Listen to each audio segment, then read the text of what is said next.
ces metteurs en scène qui parlent avant, qui racontent, comme vous l'expliquez si bien, c'est bon un film avant qu'il ne naisse, mais une fois qu'il est terminé sur l'écran, est-ce qu'il y a un grand décalage entre cette première rencontre où on parle de l'ensemble et puis le résultat final? Il n'y a pas des déceptions, et pour les uns et pour les autres d'ailleurs? Moi je trouve qu'il y a toujours, on tourne un film, mais il y en a toujours trois à l'arrivée. Il y a le film qu'on porte en soi, durant tous les jours du tournage, qu'on continue à porter en soi. C'est le meilleur moment. Oui, il y a le film que les autres ont vu et qui vous parle, mais où il y a déjà aussi un rapport subjectif à ce film. Et il y a le film en tant qu'objet complètement défini. Donc, souvent, on a l'impression que d'un même film fini, on parle des choses différentes, ou d'une scène vers laquelle les gens vont, ou d'une scène que vous portez une sorte de préférence spéciale. Et puis le film avec son architecture et son rythme. Donc, déception, c'est souvent, moi je regarde toujours un film par rapport, la première fois que je le vois, je le regarde par rapport à moi, comme une sorte d'examen de passage pour le prochain, en disant mais ça j'étais persuadée que ça donnerait tel effet, et je me suis trompée. Donc je ne vois jamais les rushs, parce que je trouve qu'il me faut un minimum d'inconscience pour aller jusqu'au bout d'un film, et donc une fois que le film est fini, même si le prochain c'est un contexte différent, un personnage différent, des rapports différents, mais je me dis toujours, voilà, je pensais donner ça, et il n'y a que ça à l'arrivée. Donc c'est une sorte de laboratoire. Alors, il y a des choses quand même très surprenantes. J'essaye de vous découvrir et puis de vous faire découvrir surtout au public. Et je lis de vous, vous dites « j'aime le fouillis ». Enfin, hein, ça veut bien dire ce que ça veut dire, on peut même dire autre chose. Et les lianes auxquelles on peut se rattraper. En fait, le numéro d'équilibriste. Oui. Oui, j'aime pas tellement l'ordre. Un peu tout à l'heure quand vous m'avez dit méthodiste, comme ça, ordonné, non. Je crois dans le sort de la profusion des choses. J'aime bien le fouillis pour pouvoir rêver à l'ordre, ou pour pouvoir rêver au calme. Et je trouve que, une sorte, ou dans les familles, ou dans les maisons, j'aime beaucoup les histoires à l'italienne, où tout le monde hurle, tout le monde se prend comme ça à partie. J'aime bien ça, parce que justement, quand une sorte de concentration est plus forte, parce qu'il y a une sorte de recul. Et les branches de la savane, pour se rattraper, c'est justement dans une sorte d'incohérence, il y a toujours quelque chose qui fait qu'on aura la réplique qu'il faut, ou pas dans une sorte de chose construite, bien dominée, bien contrôlée, en sachant exactement où on va, avec, je crois à l'instinct. Vous détestez les filets de sécurité finalement? Oui, parce que la vie est courte, et d'avoir toujours l'assurance qu'on va retomber sur ses pieds, c'est pas intéressant. Autrement dit, ce que vous dites correspond à la question qui va suivre, c'est que ce métier, c'est un métier, et je crois que votre théorie, c'est de dire, d'accord, je le fais, je l'aime, mais il ne faut pas s'y investir, parce qu'il y a d'autres choses dans la vie, et que si on s'y investit trop, on plonge, on se noie. Moi, je crois à des temps donnés, c'est comme garde à vous, repos. Je trouve qu'un tournage, là, il faut s'y donner complètement. Y aller sans retenue, ne pas ménager, ne pas trop tout envahir ou par des caprices, parce que c'est un temps donné, un temps qui ne reviendra plus jamais. Même si on fait d'autres films, et ce temps-là, il était à tout jamais marqué. Donc ça, je crois beaucoup à complètement se donner, ça oui, et peut-être se poser des choses. Mais après, je crois que la vie est trop forte pour qu'on ne pense qu'à ça.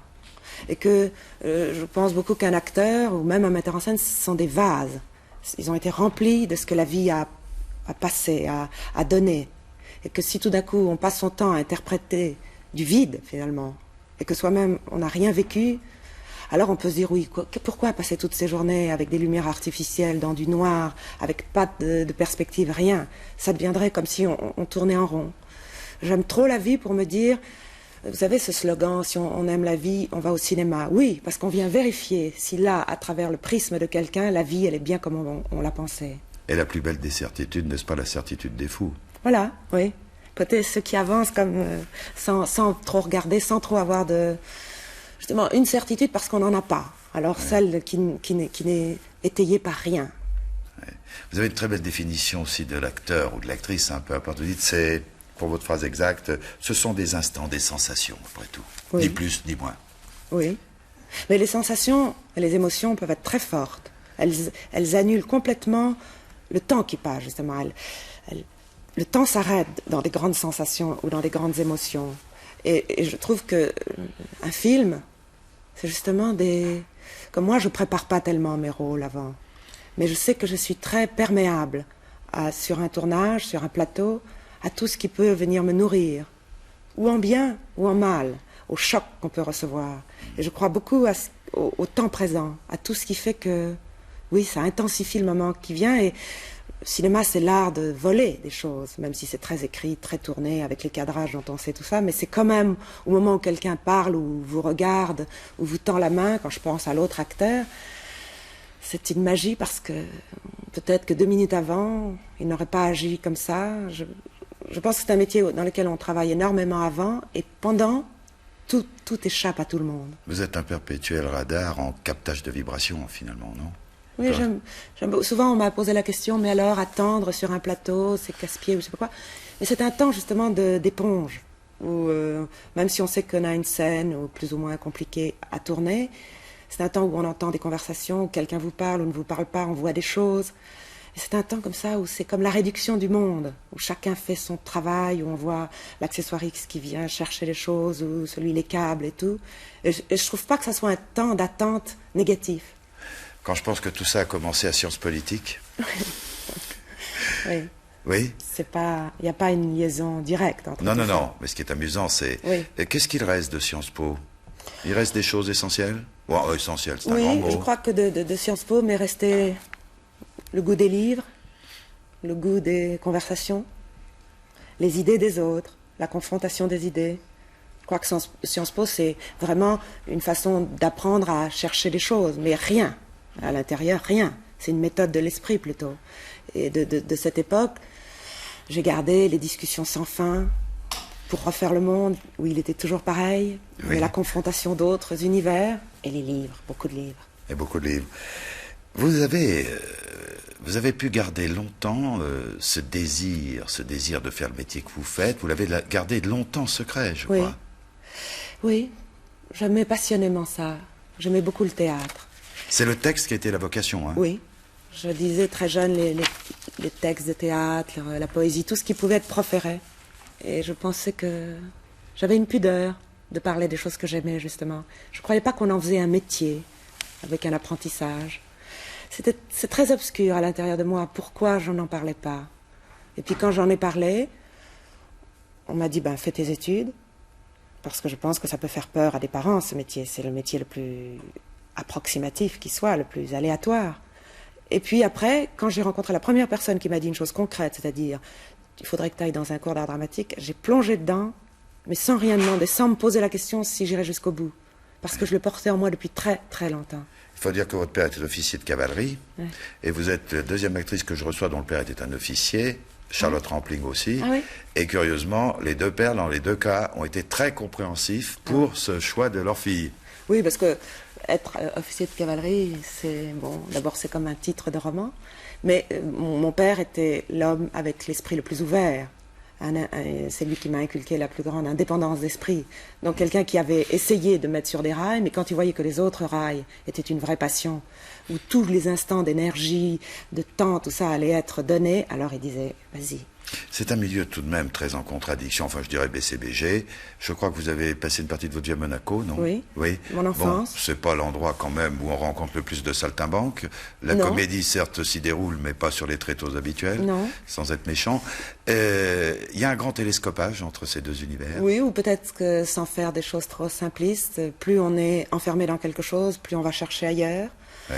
Je pense que quand même, j'aimais beaucoup la musique à cause de mes grands-parents qui jouaient beaucoup, mais ce n'est pas l'exemple de personne qui m'a donné envie de faire ça. C'était plus profond. Je ne connaissais pas les difficultés de ce métier, je ne savais même pas qu'il y avait un conservatoire d'art dramatique. Je savais rien, vraiment rien. Mais je savais que chaque fois que j'allais au théâtre ou à l'opéra, ce qui me faisait trembler, c'était de savoir qu'il y avait des gens de l'autre côté. Et que je me disais à l'intérieur de moi, un jour, je serai de l'autre côté. Et on aurait pu me dire, mais qu'est-ce que tu fais pour ça? Alors là, il y avait une incohérence totale. Je faisais rien, mais je le savais. Vous avez expliqué, je crois que c'est dans Studio Magazine, cet excellent mensuel. Je voudrais que vous m'en parliez parce que c'est tellement beau la façon dont vous en parlez. Vous avez parlé de l'amour en général. Et vous dites c'est quelque chose de tellement précieux qu'il faut le vivre, se rendre compte de la chance que l'on a quand ça arrive, qu'il ne faut pas avoir peur non plus de le perdre, qu'il faut le vivre intensément. J'avais la déclaration exacte, mais elle est assez longue. Et c'est un très très beau regard quand même sur une question qui est quand même essentielle, non? Oui. Oui. Je sais pas, je peux pas parler de ce que j'ai dit, parce que ça dépend pour quelle question on me demandait ça. On vous posait ça à propos de personnages qui rêvent Oui. d'amour et qui n'osent pas y toucher, la princesse de Clèves. Ah oui. Oui. Oui, mais en même temps, moi je dirais qu'une qui a vécu le mieux l'amour, c'est peut-être la princesse de Clèves, parce elle s'est tourmentée, elle a vécu qu'à travers l'oxygène de l'amour. Bon, c'est très difficile d'être la princesse de Clèves en 1989. Il y a encore des Madame Bovary en 89. Oui, c'est les romanesques, ça, c'est amoureux de l'amour, Oui. amoureux des figures d'héroïnes, sans se rendre compte qu'on les soit même chacun dans ses détails. Celles qui ne veulent pas se laisser embarquer. Oui, mais même, par exemple, j'ai toujours pensé que c'est pour ça aussi, quand on disait, mais vous tournez toujours des héroïnes dans des histoires d'amour, c'est ce qui fait bouger le monde, c'est ce qui intéresse tout le monde. J'ai souvent dit, vous pouvez poser n'importe quel, comme ça, si vous vous ennuyez en attendant un autocar ou un train, toutes les histoires d'amour de tout le monde ont cette espèce de force vécue, avec des détails qui ne trompent pas, avec des choses qu'il l'ait vécu d'une façon heureuse ou malheureuse. Ça constitue quand même la colonne vertébrale de tout le monde.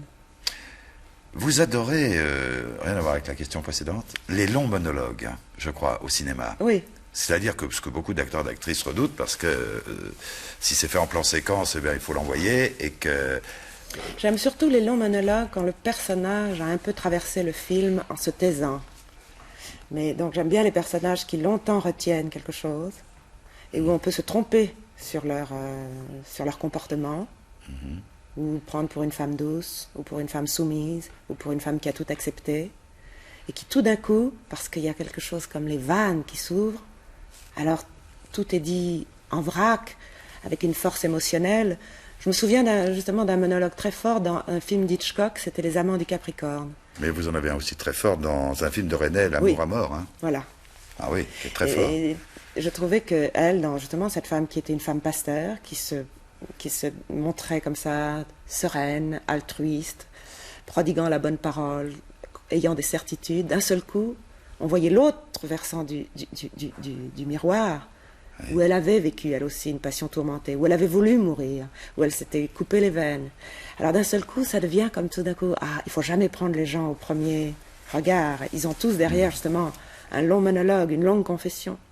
Alors le cinéma étranger, pour vous, beaucoup d'intérêt. La preuve, vous avez tourné notamment avec Ettore Scola et c'était La Famille. En voici un extrait. Il y avait notre ami Philippe Noiret aussi. C'est la première fois que je t'entends dire un lieu commun. C'est vraiment la fin. Les lieux communs contiennent toujours une part de vérité. Et de deux. En somme, pour te satisfaire, je ne devrais parler que par paradoxe. Dans le temps, ça m'amusait. À chaque saison son fruit. Alors dis donc, et de trois. Maintenant, il ne te reste plus qu'à dire une maman n'en a qu'une, auquel tu ajouteras les nègres ont leur rythme dans le sang, et puis tout sera parfait. Bon. D'accord. Alors, les jeunes ont raison, ils sont plus sincères que les vieux. Et tu verras qu'ils changeront cette société que leurs parents ont pourrie jusqu'à la moelle. Ça va? C'est pas un lieu commun. Si, mais au moins celui-là, il est plus frais. Ah! Assez! 50 ans qu'on se dispute. J'en ai marre.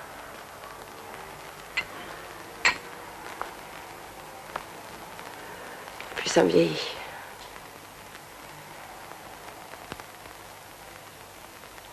Quand l'as-tu découvert? J'avais des doutes. Et puis je lui en ai parlé. Et Béatrice me l'a confirmé. Mais c'était quand? En décembre. Elle était venue nous voir quand Victor s'était cassé le fémur. Mais c'était là qu'il fallait me le dire, non? Mais tu l'as toujours su. Moi? Moi, j'ai toujours su que Béatrice savait pour nous deux. Non, mais tu es complètement folle. Oui. Oui, tu le savais. Tu le sentais. Pendant 50 ans, Béatrice s'est tue pour ne pas te perdre. Nous nous sommes tous tus. C'est formidable quand même pour une actrice de faire cette projection dans l'âge. Hein. Oui. C'est C'est comment? On ressent ça comment? Surtout pour une femme en plus. Oui. Pour un homme aussi d'ailleurs. Eh bien, non, paradoxalement, je trouve qu'on parle souvent de la vieillesse comme un grand bouleversement, extérieur, c'est vrai, mais qu'à l'intérieur, rien ne bouge. Et ce que j'ai aimé dans le film de Scola, justement, c'est que ce sont des deux personnes âgées, mais qui pourraient être deux petits vieux à échanger de la guimauve. Pas du tout. Ils sont arrogants, ils sont insolents, ils se disputent toujours, ils sont agressifs. Et rien n'a changé. Ouais. Et là, alors, dire, ben alors on parle pendant des heures sur la vieillesse, sur le fait qu'on est remis dans un casier, on en parle mal. Alors que c'est vrai que quand on arrive devant la salle du maquillage et qu'on vous vieillit et tout ça, on se dit, à nous deux, qu'est-ce que ça va être? Théâtre, vous aviez repris Mademoiselle Julie. Oui. C'était courageux, parce que je sais qu'on l'avait proposé à deux comédiennes, à vous et à son nom, Nicole Garcia. Et Nicole Garcia a eu peur. Derrière je situe rapidement, Isabelle Adjani, pour des raisons sur lesquelles nous n'allons pas revenir, avait renoncé, abandonné. Dans le fond, vous ne manquez pas de culot. Ah, mais j'ai pas pensé au risque. C'est Mademoiselle Julie qui est un personnage qui vous plaisait? Ouais. Oui. Moi, en plus de ça, je ne connaissais rien de tout ce qui s'était passé. Je venais d'avoir un petit bébé. Je relevais de ce petit bébé. Donc, je me suis dit, on me propose ce rôle. On y va. Voilà. Ouais. Après, mais j'ai jamais pensé. Donc, ça n'est pas du tout un acte de courage. C'était une envie forcenée de jouer ce personnage. Vous allez revenir au théâtre pour notre plus grand bonheur avec une pièce de Pirandello qui s'appelle Comme tu me veux. Oui.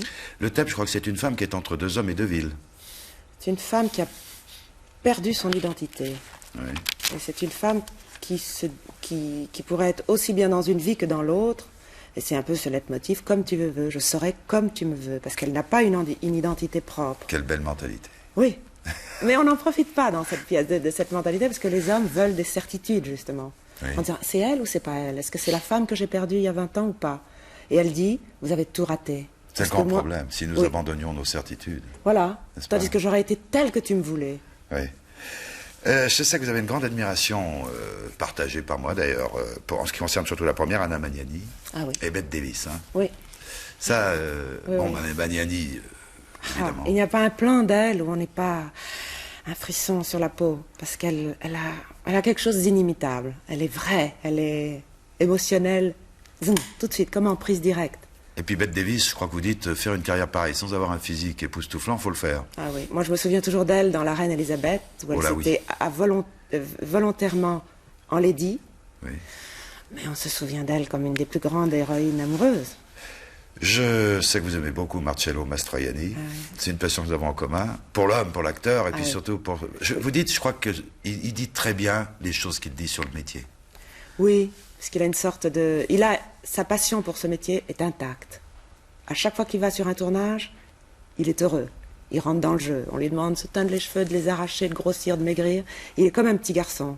Il a gardé cette chose comme ça, de la cour de récréation. Alors tu ferais le gendarme, je ferais le voleur. Une sorte de... Une distance par rapport ou à la gloire, ou à tout ça. Et en même temps, il est vrai. Il aime la vie, il aime boire, manger, les femmes. Et on a l'impression qu'il peut sortir d'une table de restaurant et jouer. Il n'y a pas de construction de personnage. Et c'est pour ça qu'il est si extraordinaire, parce qu'il est tellement humain qu'il peut jouer tous les rôles. Parce que d'un seul coup, dans l'œil, dans ce qui émane de lui, une chaleur incroyable. Alors, le nouveau film, c'est Australia. Donc, c'est un film qui est fait par Andrien, il s'appelle Jean-Jacques. Jean-Jacques Andrien. Oui, et qui est une histoire que je résume en 2 mots. C'est un homme qui vit en Australie, qui fait le commerce de laine et qui revient dans sa petite ville natale, qui est en Belgique, où évidemment toute la structure sociale, économique était constituée par la transformation, le traitement de la laine. Il y retrouve son frère. C'est Jeremy Irons qui joue ce rôle. Et puis là, il rencontre une femme mariée qui a une vie paisible dans le quotidien. Cette femme, c'est Jeanne et c'est vous. Et bien, cette histoire, c'est le déclenchement d'une belle histoire d'amour, d'une grande passion, quoi. C'est pas un rôle très nouveau pour vous, ça? C'est un rôle assez nouveau pour moi dans la mesure où c'est une femme plutôt réservée. Oui. Une femme douce. Oui. C'est pas une femme malheureuse. Elle est envahie par l'amour, mais pas parce qu'elle vivait un enfer. C'est parce que d'un seul coup, elle rencontre un homme, non seulement par qui elle est attirée irrésistiblement, mais parce qu'ils ont un peu des destins parallèles. Ils ont tous les deux été coupés de leurs racines. Jean-Jacques Andrien aussi, quand il me disait, souvenez-vous que cette femme, c'est une femme qui a vécu à la campagne, tout ça on ne le voit pas au film, mais ça construit un personnage. Pas nouveau dans la mesure où, en effet, tout d'un coup, elle se met à parler plus longuement qu'elle n'a jamais parlé pendant tout le film ou qu'elle a dû jamais parler durant toute sa vie. Et la flamme, tout à coup, jaillit. Oui, c'est quelqu'un qui se tait. C'est quelqu'un qui... Et puis, elle est nouvelle parce qu'elle a quelque chose d'héroïne, comme ça, de roman, de province. Ça, une femme sans histoire, mais qui va bouleverser sa vie. Et moi, j'ai l'impression qu'il y avait quelque chose que j'avais pas une grande retenue dans ce rôle. C'est pas une héroïne au sens fort. Elle devient héroïne parce tout d'un coup, elle rentre dans l'amour comme en religion et qu'elle va, on ne sait pas très bien si elle va laisser tomber son ancienne vie pour aller vers une nouvelle. Mais il y a là quelque chose comme d'une petite souris grise. Qui se faufile. Oui. Vraiment. Nous allons avoir un extrait dans 2 minutes. Auparavant, et pour conclure, parce qu'il faut bien y arriver, hélas, vous adorez vivre avec désinvolture? Oui, enfin, c'est comme ça qu'on devrait arriver. Une sorte de... Est-ce qu'on est doué ou c'est un apprentissage? Oh, c'est un apprentissage. Ah bon, il y a une sorte de terrain. Je crois il faut déjà avoir une sorte comme ça, de balancement en disant, oui, comme je vous ai dit tout à l'heure, j'y penserai plus tard. La désinvolture, c'est une façon de ne pas sombrer dans la pesanteur, dans les ailes coupées. Donc une désinvolture, ça n'évite rien, mais ça donne une couleur aux choses. Il y a à la fois des peurs et un formidable optimisme dans tout ça. Très oui, mélangé. Un optimisme forcené parce que pas fondamental. Mais je me dis, vaut mieux faire le pari que demain est un nouveau jour. Ça sera la conclusion. Merci Fanny Ardant.